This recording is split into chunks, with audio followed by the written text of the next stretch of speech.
180व्या स्वातंत्र्य दिनाचा उत्साह आहे आणि अशातच दहीहंडीचा उत्सवही काही तासांवर येऊन ठेपलाय। मुंबई ठाण्यात दहीहंडी मंडळांचा सराव अगदी शेवटच्या टप्प्यात आहे। अंधेरी परिसरातील दहीहंडीचा सराव सध्या सुरू आहे। अखिल मालपाड डोंगरी मंडळाने यावर्षी 9 थरांचा संकल्प केलाय। त्यांच्याशी संवाद साधले आमच्या प्रतिनिधींनी, पाहूया।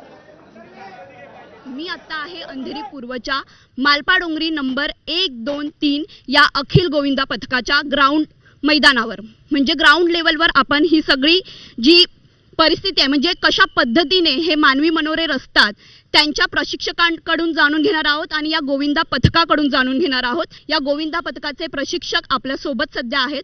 त्यांचं नाव आहे विवेक पागडे सर। तर विवेक जी, तुम्ही कशा पद्धतीने या सगळ्यांना प्रशिक्षण देतायत? पहिली गोष्ट तर कुठून तुमची ही स्थापना झाली आणि कसं आतापर्यंतचे तुमचे आव्हान होते आणि कुठपर्यंत आता हा प्रवास पोहोचलाय? या सरावाला आम्ही या 2 महिना सरावाला आजचा 15वी ट्राय आहे। आजची जी लावून उतरलोय आम्ही 15वी ट्राय आजची, ती 15वी आणि आम्ही 2 9च्या ट्राय मारल्या। त्याच्यातली एक ट्राय आम्ही उतरलो, एक ट्राय थोडीशी हलक्यासाठी गेली।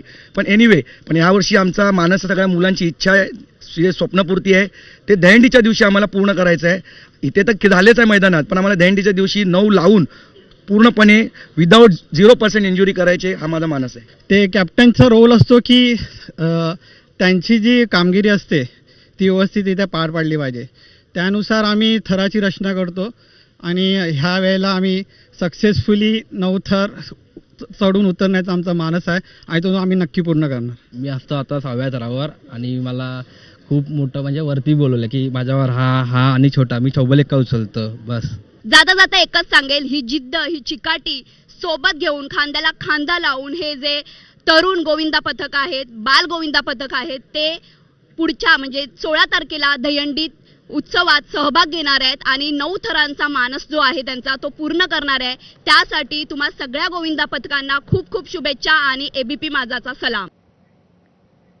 आणि या बातमीसह बुलेटिनमध्ये आता वेळ झाली इथेच थांबण्याची। प्रत्येक बातमीच्या अपडेटसाठी पाहत राहा